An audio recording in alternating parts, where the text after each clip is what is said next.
Everyone knows that coral reef ecosystems are in trouble from climate change, disease, and pollution. But what comes next? What are we likely to see on tropical reefs of the future? In this video, I'll explain one likely scenario.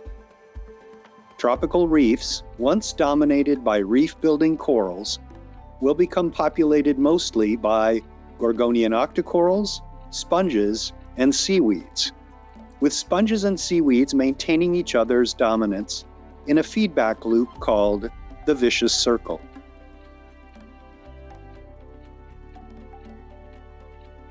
Tropical reefs in the Caribbean have seen the worst loss of living reef-building coral cover anywhere in the world. These losses began in the 1970s and 80s with waves of coral diseases.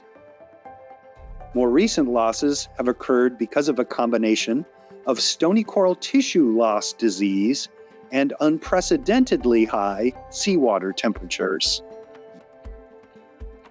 Here are reefs of the northern Florida Keys from 1987.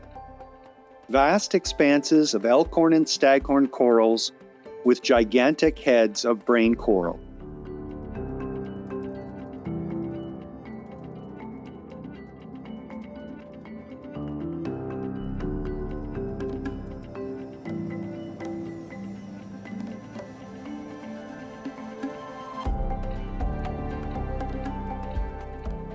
But that same year, the beginnings of the end for corals on Florida's reefs were already present as disease and bleaching began to exact their toll.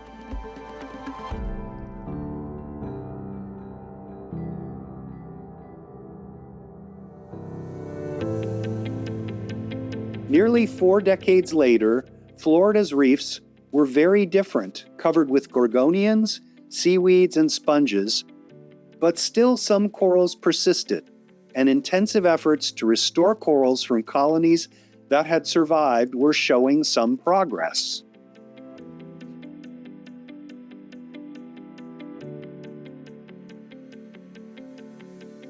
But 2023 brought the warmest sustained summer seawater temperatures on record for Florida and the Caribbean.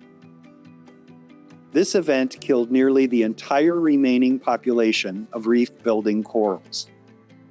As the corals have died, what has colonized their skeletons?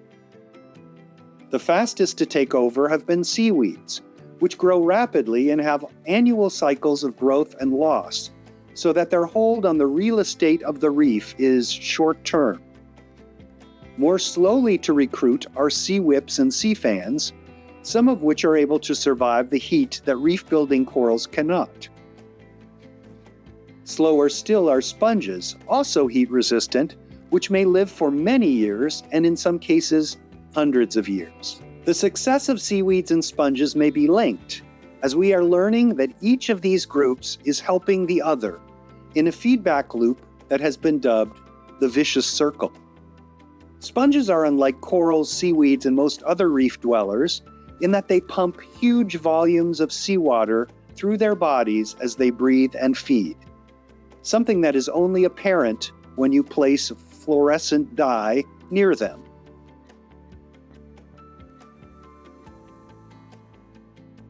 In addition to feeding on particles in seawater, many sponges have a superpower that is unrivaled among animals.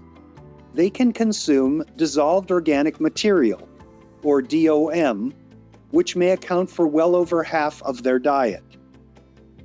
Think of DOM the same way you think of sugar dissolved in coffee or tea. But where does this DOM come from? Well, it turns out that seaweeds make large amounts of DOM, particularly when they are exposed to bright sunlight.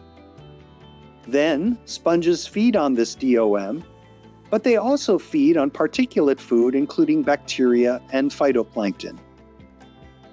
Like all animals, sponges produce waste products containing nitrogen and phosphorus, both of which are essential to the growth of seaweeds. So the seaweeds produce DOM as food for sponges, and the sponges produce fertilizer for the seaweeds. Both sponges and seaweeds grow over the reef at the expense of any surviving corals. Assuming that Gorgonian octocorals, seaweeds, and sponges can survive the warming temperatures that corals cannot, the reefs of the future may be dominated by these groups of organisms. In the Florida Keys, where the effects of disease and high temperatures have been devastating on corals, we may get a good look at reefs of the future. One of the big winners on these changing reefs is one sponge in particular, the giant barrel sponge. Here we see hard bottom, once dominated by reef-building corals, now populated by giant barrel sponges that survived the very high seawater temperatures of 2023.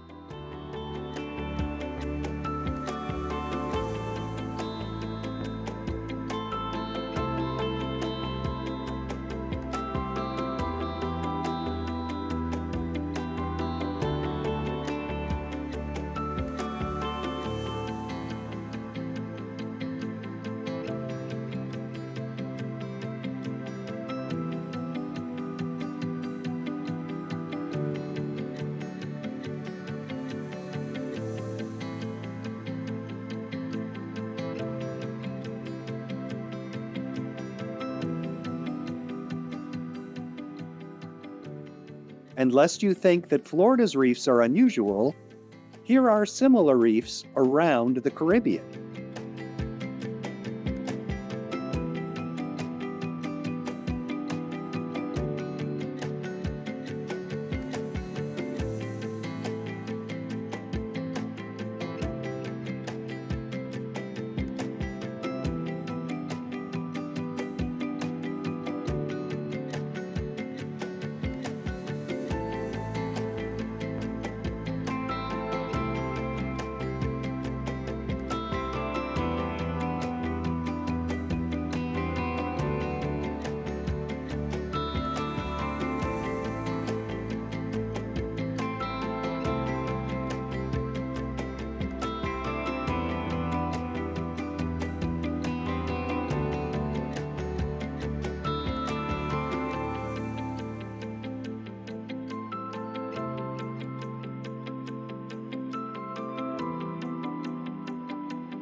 This alternative tropical reef ecosystem, in the absence of reef-building corals, will not provide for the formation of new limestone structure.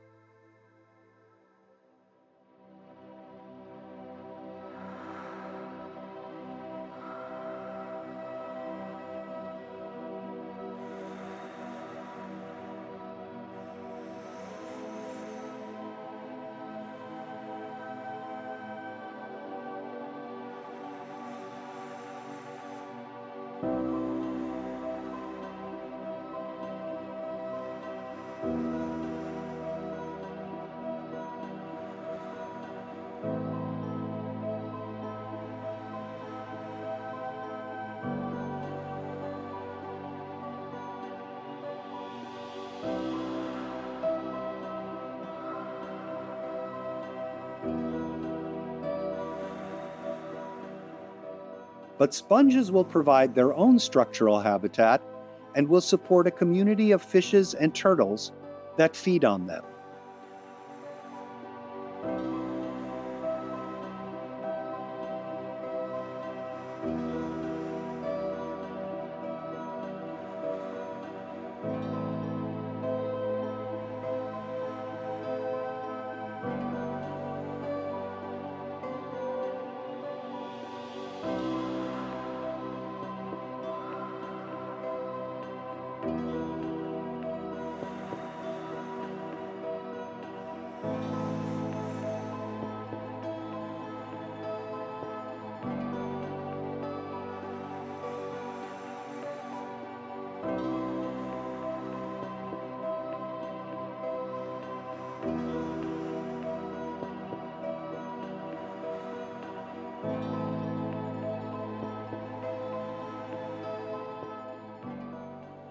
Will all tropical reefs look like this? Of course, it's too early to tell, but some reefs in the tropical Pacific and Indian Oceans are starting to look like Caribbean reefs with declining hard coral cover and greater abundances of octocorals, seaweeds, and sponges.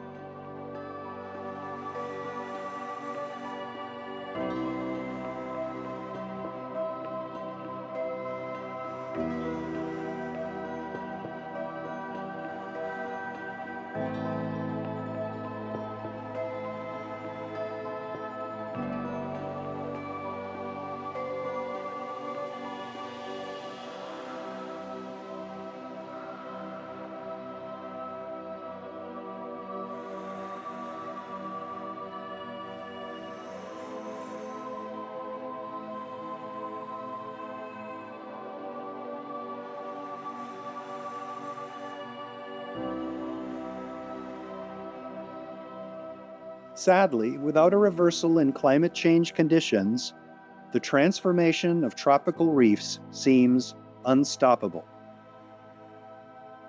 And what if climate warming continues unabated? In that dark scenario, ecosystem changes will continue as the thermal limits of octocorals, seaweeds, sponges, and fishes are surpassed, ending in tropical reefs dominated by cyanobacteria. Cyanobacterial mats are already becoming more common on reefs worldwide, but this toxic slime may be the only thing left on reefs in the worst-case scenario. Without drastic steps to reduce emissions of carbon dioxide, particularly from the use of fossil fuels, reefs of toxic slime are the likely endpoint.